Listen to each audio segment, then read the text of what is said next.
بسم اللہ الرحمن الرحیم۔ السلام علیکم ورحمۃ اللہ وبرکاتہ۔ انڈیا کے شہر امرتسر میں ایک بزرگ رہتے تھے۔ ایک دن انہوں نے بیٹوں کو بلایا اور ساری جائیداد ان میں بانٹ دی۔ بیٹی کو بھی حصہ دیا۔ جائیداد ملتے ہی بیٹوں کے تیور بدل گئے۔ بیٹے باپ کو بھول گئے۔ ایک دن انہیں خبر ملی کہ ابا فوت ہو گئے ہیں۔ سب روتے ہوئے آئے، لیکن جیسے ہی باپ کے چہرے سے کفن ہٹایا تو اچانک باپ اٹھ بیٹھا۔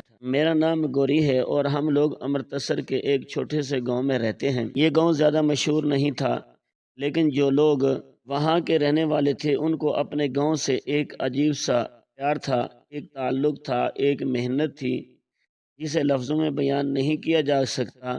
میرے بابا کا نام سردار گلاب سنگھ تھا اور وہ اس گاؤں کے پرانے باشیوں میں سے تھے، اور میرے دادا اور دادا کے بھی یہی زمینیں تھیں جو وقت کے ساتھ بڑھتی گئی، اور میرے بابا ساری زندگی کھیتوں میں کام کر کے جان لگا کر ان زمینوں کو سنوارا تھا اور اس قابل بنایا تھا کہ ہم سب بہن بھائیوں کے لیے یہ جائیداد ایک سایہ بن جائے، ایک ایسی چھاؤں جو ہمیں ہر مشکل میں تحفظ دے۔ میری ماں میری یادوں میں بہت دھندلی سی ہے، کیونکہ میں چھوٹی تھی جب وہ ہمیں چھوڑ کر چلی گئی، اور اب باپ نے ہمیں سنبھالا۔ انہوں نے میرے 5 بھائیوں کی پرورش کی اور مجھے کبھی ماں کی کمی محسوس نہ ہونے دی۔ وہ خود صبح سویرے تیار ہو کر کھیتوں کا رخ کرتے، کبھی ہاتھ میں دراتی ہوتی، کبھی کندھے پر بیلچے کا بوجھ ہوتا، اور ساتھ ہی ایک عجیب سی شان ہوتی ان کے چہرے پر، بتاتی تھی کہ وہ کسی بڑے خواب کا پیچھا کر رہے ہیں۔ بابا کی شخصیت ایسی تھی کہ ہر کوئی ان کا احترام کرتا تھا۔ وہ ہمیشہ صاف کپڑے پہنتے تھے۔ ان کے لمبے لمبے بال تھے جن میں سفیدی کی ایک جھلک بھی نہیں تھی۔ ان کی مونچھیں ایسی تھی جو ان کی مرادنگی اور وقار کی علامت سمجھی جاتی تھی۔ پورا گاؤں انہیں سردار جی کہہ کر پکارتا تھا، اور جب وہ گاؤں کی گلیوں سے گزرتے تو ہر دروازہ کھل جاتا، ہر زبان سلام کرتی اور ہر آنکھ عزت سے جھک جاتی۔ وقت گزرتا گیا اور بابا کے بال سفید ہونے لگے، ان کی کمر جھکنے لگی، ان کی آنکھوں کی چمک کچھ مدھم پڑنے لگی، اور انہوں نے کھیتوں میں جانا چھوڑ دیا۔ اب وہ دن بھر گھر میں بیٹھتے، کبھی پرانے کاغذات نکال کر کچھ گنتی کرتے، کبھی چھت پر بیٹھ کر دور آسمان کی طرف دیکھتے اور کچھ سوچتے رہتے۔ میں نے کئی بار ان سے پوچھا کہ آپ کیا سوچتے ہیں؟ بابا تو وہ مسکرا کر کہتے ہیں کہ بیٹی، پرانے دن یاد آتے ہیں جب زمین پر خود ہل چلاتا تھا، جب بارش میں بھیگتا تھا، جب دھوپ میں جھلستا تھا، لیکن تب سینہ فخر سے چوڑا ہوتا تھا۔ یہ سب میرے بچوں کے لیے ہے۔ میں نے ان کی ان باتوں کو ہمیشہ دل سے سنا اور محسوس کیا۔ حالانکہ میری شادی ہو چکی تھی، لیکن میں اسی گاؤں میں رہتی تھی۔ میرے سسرال اور میکے کے بیچ میں صرف چند کھیتوں کی دوری تھی۔ میں اکثر دوسرے یا تیسرے دن بابا سے ملنے چلی جاتی، ان کے لیے مٹھائی بناتی، ان کے پاؤں دباتی، ان کے ساتھ پرانی باتیں کرتی۔ ان کے ساتھ بیٹھنا میرے لیے سکون کی علامت تھا۔ میرے 5 بھائی بھی بابا سے محبت کرتے تھے، لیکن جب سے بابا نے کھیتوں میں جانا چھوڑ دیا اور وہ گھر میں رہنے لگے تو لوگوں نے ان کی عزت میں کمی کر دی۔ پہلے جو لوگ ان سے مشورہ لینے آتے تھے، اب وہ سیدھے میرے بھائیوں کے پاس جاتے تھے۔ پہلے جو فیصلہ بابا کرتے تھے، اب بھائیوں کی محفلیں لگنے لگی اور بابا ایک طرف بیٹھ کر خاموش رہتے۔ پھر ایک دن میں بابا کے پاس گئی، وہ کچھ الجھے سے لگے۔ میں نے پوچھا کہ کیا بات ہے بابا، آج خاموش کیوں ہو؟ انہوں نے آہ بھری اور کہا کہ بیٹی، لوگ کہہ رہے ہیں کہ جائیداد کے حصے کر دو اور اپنے اپنے نام کروا دو۔ میں نے کہا کہ بابا، آپ نے کیا سوچا ہے؟ بابا تو وہ کہنے لگے کہ بیٹی، یہ کام تو آج نہیں تو کل ہونا ہی ہے نا، تو سوچتا ہوں کہ اپنی زندگی میں سب کچھ صاف کر دوں تاکہ میرے بعد کوئی آپس میں جھگڑا نہ کرے۔ میں نے تھوڑا غصے سے پوچھا، کیا آپ سارا کچھ اپنے بیٹوں کو دے دیں گے؟ تو وہ خاموش ہو گئے۔ میں نے دوبارہ کہا، وہ مجھے بتائیں۔ بابا آپ کیا سوچتے ہیں؟ وہ کہنے لگے کہ بیٹی جو کچھ میرے پاس ہے وہ میرے بچوں کا ہے، اور تو بھی میری بچی ہے، تو بھی میرا حصہ ہے۔ میں ایسا باپ نہیں ہوں جو بیٹی کو محروم کر کے، میں چاہے کچھ بھی ہو جائے تجھے تیرا حق ضرور دوں گا، اور اگر تیرے بھائی کچھ کہیں گے تو ان کو صاف کہہ دوں گا کہ بیٹی کا حصہ دینا پڑے گا۔ میں نے بابا کی بات سنی اور میری آنکھوں میں آنسو آ گئے، کیونکہ میں نے جانا کہ دنیا کچھ بھی کہے، میرا بابا آج بھی ویسا ہے جیسا بچپن میں تھا۔ وہ آج بھی اتنا ہی طاقتور ہے، اتنا ہی پیار کرنے والا ہے جتنا وہ ہمیشہ سے رہا۔ اس دن میرے دل میں ان کی عزت اور بھی بڑھ گئی، اور میں نے فیصلہ کیا کہ میں اپنے بابا کے ساتھ ہر حال میں کھڑی رہوں گی، چاہے دنیا کچھ بھی کہے۔ میں نے اسی شام سارے بچوں کو، بھائیوں کو گھر بلایا تھا۔ 2 بھائی ایسے تھے جن کی شادی ہو چکی تھی اور ان کی بیویاں بھی ان کے ساتھ آئی تھی، باقی 3 ابھی کنوارے تھے، اور سب کے چہرے پہ تجسس بھی تھا اور ایک انجانی سی خوشی بھی۔ آخر بابا جائیداد کا بٹوارا کرنے جا رہا ہے اور یہ سب کچھ ان کی زندگی میں ہونے جا رہا ہے، تو کسی کو یہ خوف بھی نہ تھا کہ ان کے بعد کوئی مسئلہ کھڑا ہوگا۔ بابا نے سب کے سامنے بیٹھ کر صاف لفظوں میں کہا کہ میں 2 گھنٹے بعد اپنی وصیت کا اعلان کروں گا اور بتا دوں گا کہ کس کو کیا دیا جائے۔ سب نے جب یہ سنا تو جیسے ان کے چہروں پر خوشی کے بادل چھا گئے۔ ان سب نے بابا بابا کرنا شروع کر دیا۔ ان کے ارد گرد ایسے گھومنے لگے جیسے بچے اپنی ماں کے گرد گھومتے ہیں، اور وہ خدمت کرنے میں لگ گئے جیسے کوئی حج پہ جا رہا ہو اور ان کو خدمت کا ثواب ملنے والا ہو۔ ان 2 گھنٹوں میں انہوں نے بابا کی اتنی خدمت کی جتنی پچھلے 4-5 سالوں میں نہیں کی تھی۔ یہاں تک کہ میری بھابیاں جو عام دنوں میں بابا سے سیدھے منہ بات نہیں کرتی تھی، وہ بھی ان کے ارد گرد ایسے گھوم رہی تھی جیسے بابا کوئی بادشاہ ہو۔ ایک نے کہا کہ آج تو کھانے میں پنیر بنا لیتے ہیں، بابا کو بہت پسند ہے۔ تو دوسری کہنے لگی کہ سوجی کا حلوہ میں بناؤں گی، وہ ان کا بھی پسندیدہ ہے۔ ان سب کی یہ چاپلوسی دیکھ کر میں اور بابا چارپائی پہ بیٹھے ہنس رہے تھے۔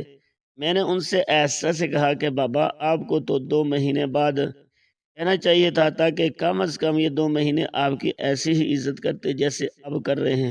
بابا نے میری طرف دیکھا اور مسکرا کر کہا کہ بیٹی انہوں نے پھر بھی عزت نہیں کرنی تھی۔ ان کے دل میں اگر عزت نہ ہو تو زبان سے نکلی بات کیا فرق ڈالے گی؟ بس جو ہو رہا ہے وہ دیکھتی جا۔ ان کا اندازہ ایسے تھا جیسے سب سمجھتے ہوں اور سب برداشت کرتے ہوں۔ خیر جب کھانے کا وقت ہوا تو بڑے مزیدار کھانے بنے، پورے گھر میں مہک پھیل گئی۔ سب نے بیٹھ کر کھایا۔ ایک دسترخوان پر بھائی بھی تھے، بھابیاں بھی تھی، اور میں بھی بابا کے ساتھ بیٹھ گئی تھی۔ کھانے کے دوران میرا بڑا بھائی بولا کہ یہی تو اصل میں گھر اور خاندان ہوتا ہے۔ ہم بڑے خوش نصیب ہیں کہ ہمارے بابا ابھی تک زندہ ہیں اور ان کی دعائیں ہمارے ساتھ ہیں۔ ان کی موجودگی سے ہمارا گھر آباد ہے۔ کمانے کے بعد بابا نے سب کو پھر سے بٹھایا اور وصیت کا اعلان کر دیا۔ انہوں نے صاف صاف بتایا کہ کون سی زمین کس کے حصے میں جائے گی۔ انہوں نے گھر کے بارے میں کہا کیونکہ یہ بہت بڑا گھر ہے اس لیے 2 بھائی یہ گھر آدھا آدھا کر لیں۔ کچھ زمینیں تھی جو قریبی علاقوں میں تھی اور کچھ دور پار تھی، کچھ دکانیں تھی، کچھ چھوٹے مکان تھے اور کچھ غیر آباد زمینیں بھی تھی۔ سب کچھ بابا نے ترتیب سے بانٹ دیا، ہر چیز کا ذکر کیا، کوئی چیز نہیں چھوڑی۔ سب کی آنکھوں میں ایک عجیب سی چمک تھی جیسے خزانہ بانٹا جا رہا ہو۔ پھر آخر میں بابا نے کہا کہ یہ دکانیں جو شہر میں ہیں یہ میں اپنی بیٹی گوری کے نام کرتا ہوں، اور ان کا کرایہ ہر مہینے گوری کے گھر جایا کرے گا۔ جیسے ہی یہ الفاظ ان کے منہ سے نکلے تو بھائیوں کے چہرے اتر گئے، ان کے ناک منہ چڑھنے لگے۔ ایک نے دوسرے کے کان میں کچھ کہا، پھر کہنے لگے کہ ہمیں تو زمین دی ہے، ہمیں تو محنت کرنی پڑے گی، بیچنی پڑے گی، پھر ہی کچھ ملے گا، اور یہ تو ساری زندگی بیٹھ کر کرایہ کھائے گی۔ اب میرے بابا نے زور سے کہا کہ بے شرم ہو تم سب، تمہاری بہن ہے، بہنوں کے لیے اچھا سوچنا تمہیں برا لگتا ہے۔ یہ پرائے گھر گئی ہے، ساری زندگی جب اس کو ضرورت پڑے گی تو کیا وہ تمہارے در پہ آئے گی؟ اچھا ہے نا کہ کچھ اس کے پاس بھی ہو جو تھوڑی تھوڑی کر کے ملتا رہے اور جب اس کا دل کرے وہ دکانیں بیچ بھی سکیں۔ میں دیکھ رہا تھا کہ میرے بھائی کچھ کہنا چاہتے تھے، مگر بابا کی آواز میں ایسا روب تھا کہ کوئی کچھ بول نہ سکا، اور سب نے سر ہلا کر بات ختم کی، کیونکہ سب کے دل میں یہی خوف تھا اگر زیادہ بولے تو بابا کہیں اپنی بات ہی واپس، کیونکہ ابھی سب باتیں زبانی ہوئی تھی، کوئی کاغذ قلم کا عمل باقی تھا۔ رات کو جب میں بابا کے کمرے میں سے نکلی اور اپنے گھر جانے لگی تو میں نے بابا کے پاس بیٹھ کر پوچھا کہ بابا، آپ نے جو ساری زندگی اتنی محنت کی، اپنا خون پسینہ ایک کیا، وہ سب آپ بچوں کو دے دیا گیا، آپ کو نہیں لگتا کہ آپ کے ہاتھ خالی ہو گئے ہیں؟ بابا نے مسکرا کر کہا، میرے ہاتھ خالی نہیں ہوئے ہیں، میرا دل بھرا ہوا ہے، میرے بچے میرے ساتھ ہیں اور یہی میری کمائی ہے۔ میں نے جو کچھ کمایا وہ اپنے ساتھ تو لے جانا نہیں تھا، اور باپ تو محنت اپنے بچوں کے لیے کرتا ہے۔ میں نے کہا کہ بچے اگر آپ کے ساتھ اچھے سے رہیں اور آپ کی عزت کریں تو پھر کوئی مسئلہ نہیں، باقی میں تو پرائے گھر چلی گئی ہوں، میرا کیا؟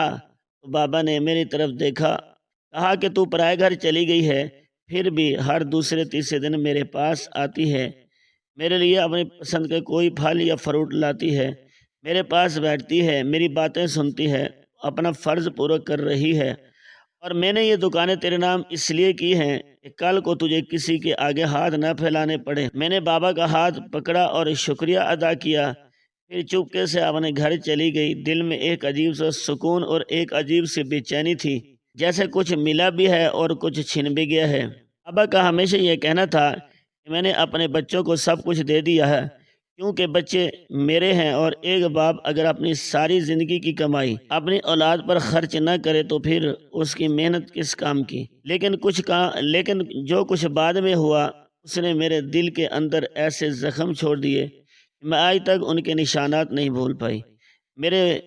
میرے وہی بھائی جن کے لیے بابا نے ساری عمر خون پسینہ ایک کیا، جن کے لیے جوانی کے دن دھوپ میں گزارے، جن کے لیے کھیتوں میں ہل چلایا، بارش میں بھیگا اور سردیوں میں قہر میں صبح صبح نکل کر مزدوری کی، انہی بھائیوں نے جب اپنے حصے کا مال جیب میں رکھا تو ان کے رنگ روپ ایسے بدلے کہ میں خود حیران رہ گئی۔ وہ باتیں، وہ وعدے، وہ دعوے سب جھوٹے لگنے لگے۔ ایک مہینہ بھی نہیں گزرا تھا کہ دو بھائی یہ کہہ کر شہر شفٹ ہو گئے کہ اب گاؤں میں رہ کے کیا کرنا، یہاں پہ نہ نوکری ہے، نہ ماحول ہے، نہ جانے کے بعد پتہ چلا کہ انہوں نے اپنا حصہ بھی بیچ دیا ہے۔ جس زمین کے لیے بابا نے عمر لگا دی تھی وہ زمین ان کے ہاتھوں سے ایک کاغذ کے بدلے میں نکل گئی، اور بابا کے چہرے پر ایک عجیب سی خاموشی چھا گئی۔ وہ بھابیاں جو اس دن بابا کی پسند کے کھانے بنا رہی تھی کیونکہ ان کو جائیداد ملنی تھی، اب ان کو ایک ٹائم کی چائے بناتے ہوئے بھی تکلیف ہوتی تھی۔ وہ کہتی تھی کہ ہم اپنے بچوں کو سنبھالیں، گھر کو سنبھالیں، یا آپ کے لیے بیٹھ کے چائے بنائیں۔ اپنی بیٹی کو کہا کریں وہ وہیں سے آپ کے لیے کھانا بھیج دے۔ سب سے دکھ کی بات تو یہ تھی کہ وہ تو پرائی تھی لیکن اپنے بیٹے بھی یہی سب کر رہے تھے۔ اب تو کوئی بابا کی طرف دیکھتا بھی نہیں تھا۔ مجھے وہ سب بتاتے نہیں تھے لیکن مجھے پھر بھی پتہ چل جاتا تھا، کیونکہ جب میں آتی تھی تو ان کی شکلیں دیکھی پتہ چل جاتا تھا کہ یہاں پر کیا ہو رہا ہے اس گھر کے اندر۔ وہ اندر ہی اندر کچھ ٹوٹے جا رہے تھے۔ کچھ دن اور گزرے، جو دوسرا بھائی تھا جس کا اس گھر میں حصہ تھا اس نے بھی اپنا حصہ بیچ دیا اور وہ بھی شہر جا کے بس گیا، جس میں ہم سب ایک ساتھ بڑے ہوئے تھے، اور آنگن جس میں بابا نے ہر دیوار پر کچھ نہ کچھ لگایا تھا وہ آنگن آدھا ہو چکا تھا، اور بابا کے لیے بس ایک کمرہ باقی رہ گیا تھا۔ ایک بھائی اور تھا جو ابھی تک گاؤں میں ہی تھا، لیکن اس کا ہونا نہ ہونا ایک برابر تھا، کیونکہ وہ بھی کچھ دنوں کے بعد اسی گاؤں کے دوسرے علاقے میں شفٹ ہو گیا، اور آ کر بابا سے صاف کہہ دیا کہ یہ گھر تو میں فی الحال نہیں بیچ رہا، لیکن جیسے ہی اس کی قیمت لگے گی بابا آپ کو یہاں سے جانا پڑے گا۔ یہ سب کچھ 5-6 مہینے کے اندر اندر ہوا، اور ہر واقعہ ایک تیر بن کر بابا کے دل میں پیوست ہوتا گیا۔ میں تو اب بھی روز بابا سے ملنے جاتی تھی، بلکہ اب تو پہلے سے زیادہ میری ان پر نظر رہتی تھی۔ ان کا کھانا میرے گھر سے ہی جاتا تھا۔ میرے گھر کا بڑا بیٹا جو 10 سال کا تھا وہ سائیکل پر روز دوپہر کو کھانا لے کر بابا کے پاس پہنچ جاتا تھا، اور بابا کے چہرے پر میرے بیٹے کو دیکھ کر جو سکون آتا تھا وہ شاید ساری دنیا میں نہیں ملتا تھا۔ وہ کہتے تھے کہ بیٹی تمہارے گھر آ کر نہیں رہ سکتا، بیٹی کے گھر رہنا اچھا نہیں لگتا، اور ان کی یہی ضد تھی، اس لیے وہ اسی گھر میں رہ رہے تھے۔ چونکہ اب حقیقت میں ان کا گھر بھی نہیں رہا تھا، وہ بس ایک کمرہ کھلا چھوڑ گئے تھے، باقی سارے کمروں کو تالا لگا کے جا چکے تھے۔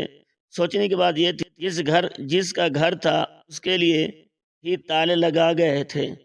ایک دن میں بابا کے پاس بیٹھی تھی اور وہ کہیں کھوئے کھوئے سے لگ رہے تھے۔ ان کے چہرے پر ایک اداسی تھی، ایک درد تھا جو چھپانے کے باوجود آنکھوں میں دکھائی دے رہا تھا۔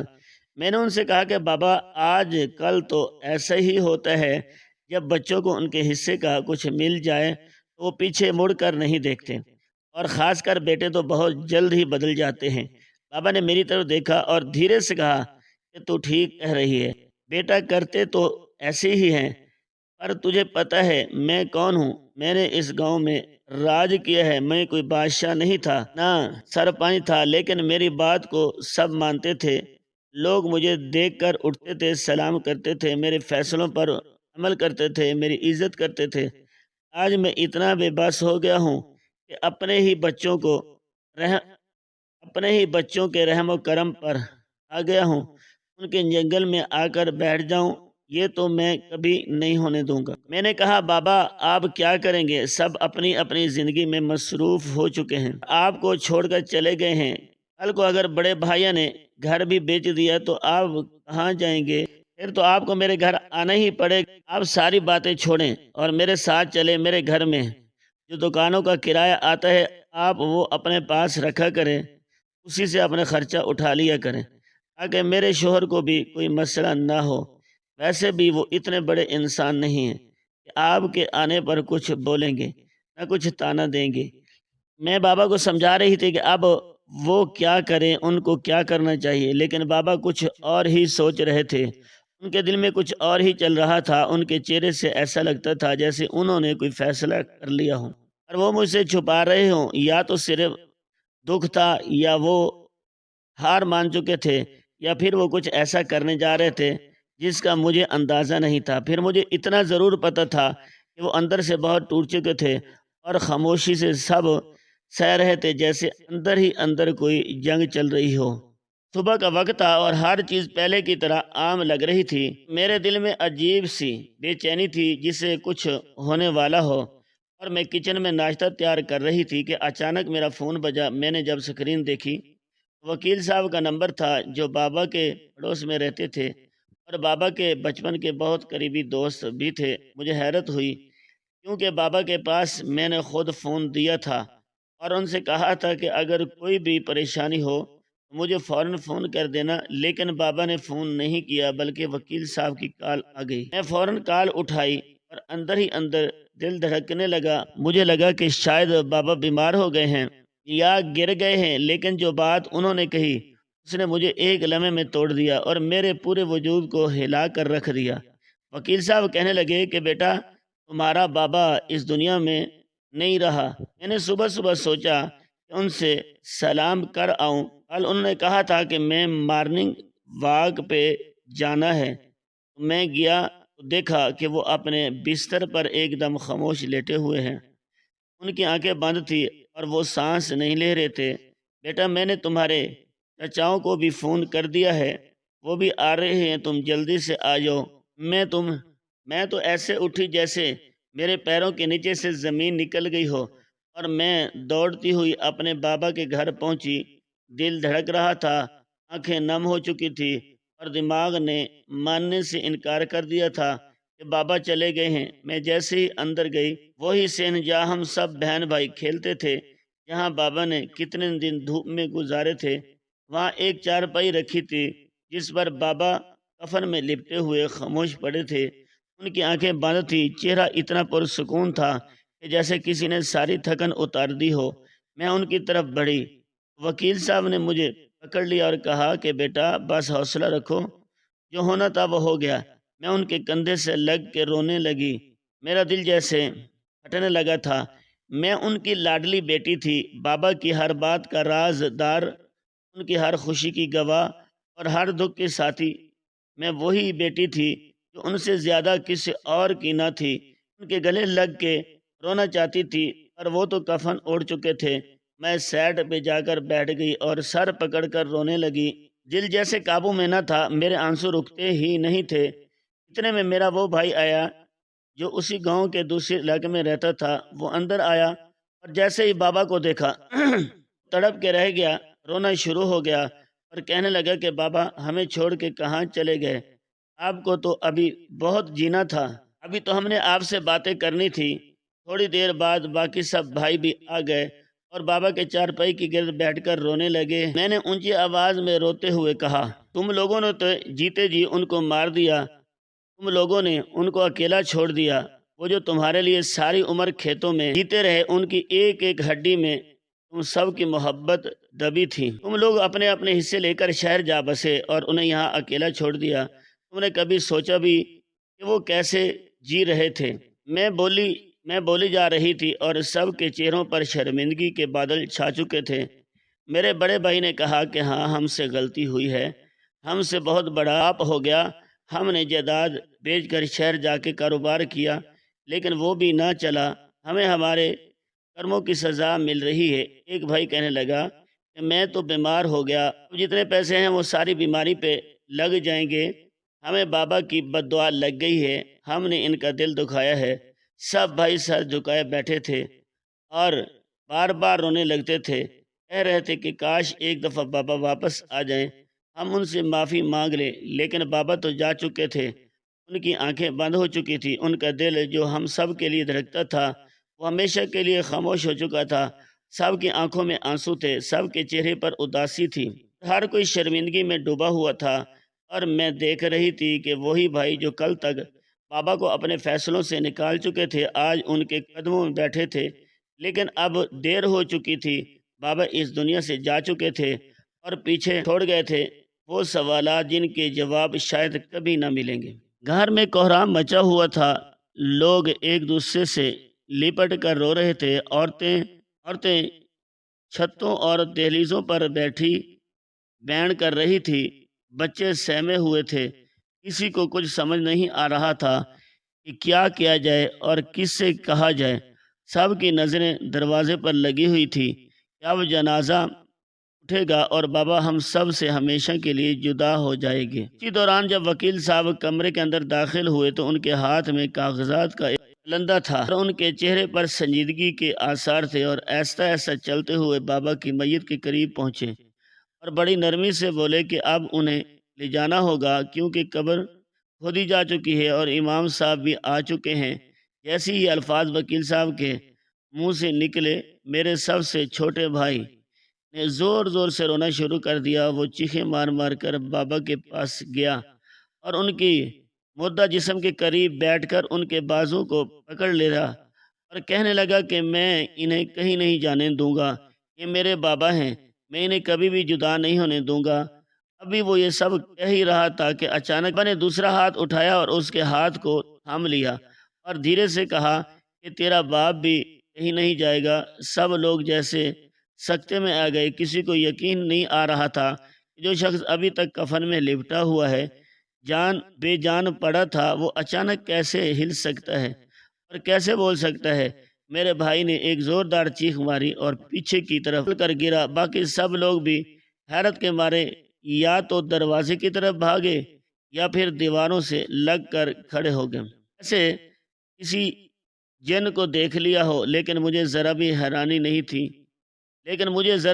نہیں ہوئی کیونکہ مجھے تو پہلے ہی وکیل صاحب نے اندر ہی اندر سب کچھ بتا دیا تھا کہ اصل میں بابا نے اپنی موت کا ناٹک کیا ہے، اور یہ سب کچھ بابا نے میرے مشورے سے نہیں بلکہ اپنے طور پر کیا، کیونکہ بابا کو بہت دکھ تھا کہ ان کے بچے ان سے دور ہو گئے ہیں، ان کے لیے وقت نہیں نکالتے، ان کے سامنے بیٹھ کر بات بھی نہیں کرتے، اور اب تو اکثر انہیں کھانے پینے کی چیزیں بھی وقت پر نہیں ملتی اور وہ کئی بار رات کو بھوکے ہی سو جاتے ہیں۔ مجھے لگا کہ شاید اب ان کے مرنے کے بعد ہی سب کو احساس ہوگا کہ زندگی میں وہ کیا تھے، اور ان کی قدر کتنی تھی، اس لیے انہوں نے وکیل صاحب کے ساتھ مل کر یہ سارا پلان بنایا اور اپنی موت کی خبر پھیلا دی تاکہ سب لوگ ایک جگہ جمع ہوں اور انہیں معلوم ہو کہ ان کے دل میں بابا کے لیے کیا ہے۔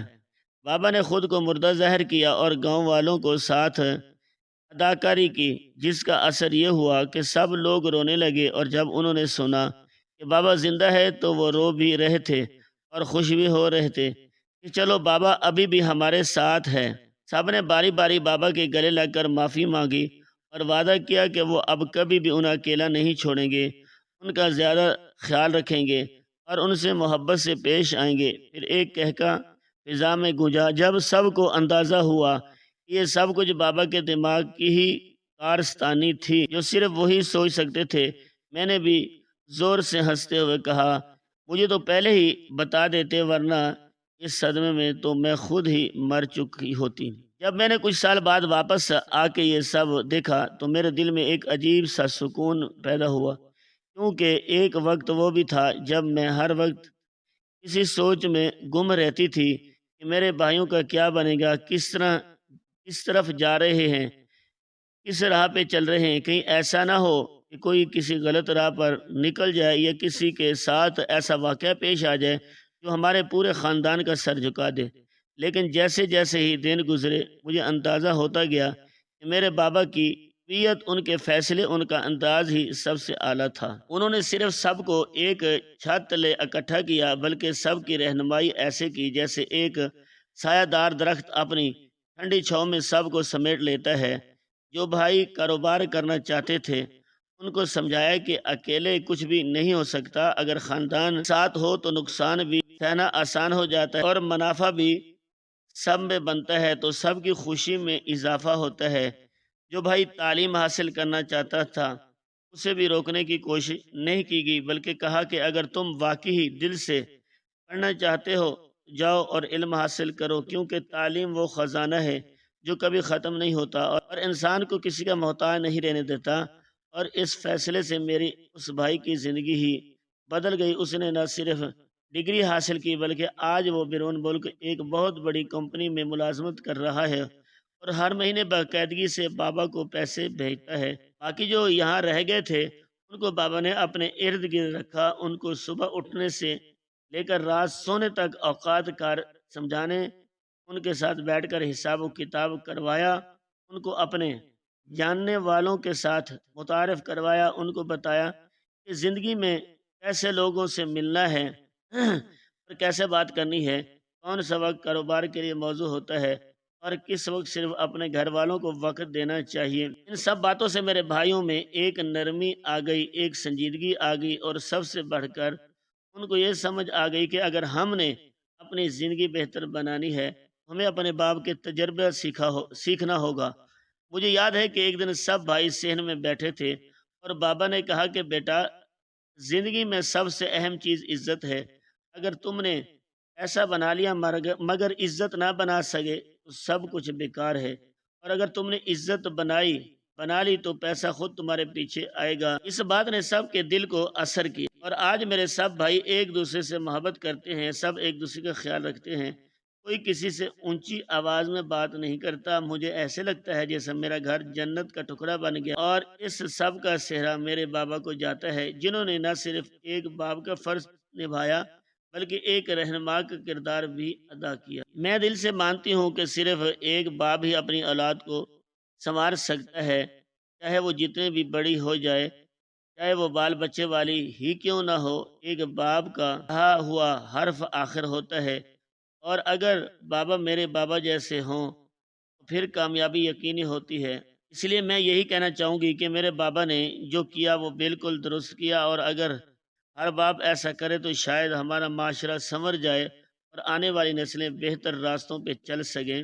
آپ وہ ہستی ہے جو خود کو خواب قربان کر کے اولاد کے خواب مکمل کرتا ہے اور اپنے جسم کی طاقت سے لے کر دل کی نرمی تک ہر چیز اولاد کے لیے وقف کر دیتا ہے۔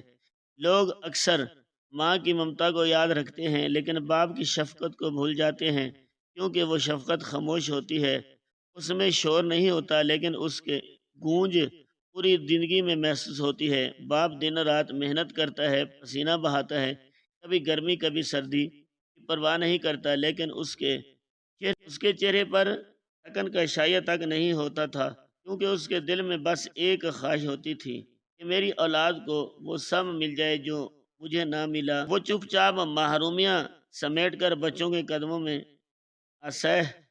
آستینیں بچھا دیتا ہے۔ اس کے الفاظ سخت ہو سکتے ہیں، لیکن نیت میں اتنی نرمی چھپی ہوتی کہ جب وقت گزرتا ہے تو اس کی ہر بات یاد آتی ہے اور آنکھیں نم ہو جاتی ہیں۔ باپ کا کردار ستون کی طرح ہوتا ہے جو نظر تو کم آتا ہے لیکن پوری عمارت اسی پہ کھڑی ہوتی ہے۔ اگر وہ کمزور ہو جائے تو ساری عمارت ہل جاتی ہے۔ اس کی غیر موجودگی زندگی میں ایک ایسا خلا چھوڑ جاتی ہے جو کبھی نہیں بھرتا۔ باپ وہ واحد شخص ہوتا ہے جو اپنی اولاد کی غلطیوں کو نظر انداز کرتا ہے اور اسے سنبھالنے کی کوشش کرتا ہے۔ وہ چاہتا ہے کہ اس کی اولاد اس سے آگے بڑے کامیاب ہو، باوقار زندگی گزارے، ہر دن ایک نئی قربانی دیتا ہے، لیکن زبان سے کبھی احساس نہیں جتانا۔ وہ خاموش رہ کر بھی وہ سب کچھ کہہ دیتا ہے کہ اس کے اندر میں ترغیب ہوتی ہے، اس کی آنکھوں میں فکر اور دل میں صرف محبت ہوتی ہے۔ اگر کبھی دنیا کی تلخیاں تنگ کریں تو باپ کی دی ہوئی دعائیں ڈھال بن جائیں، اور کبھی زندگی بکھرے تو اس کی تربیت سنبھال لیتی ہے۔ باپ ایک سایہ ہے جو کبھی کبھی نظر نہیں آتا، لیکن جب سورج تیز ہوتا ہے تو وہی سایہ سب سے زیادہ کام آتا ہے۔ اس لیے جو لوگ اپنے باپ کے ساتھ وقت گزار سکتے ہیں وہ خوش نصیب ہیں، کیونکہ بستی کی قدر آتی ہے جب وہ صرف یادوں میں باقی رہ جاتا ہے۔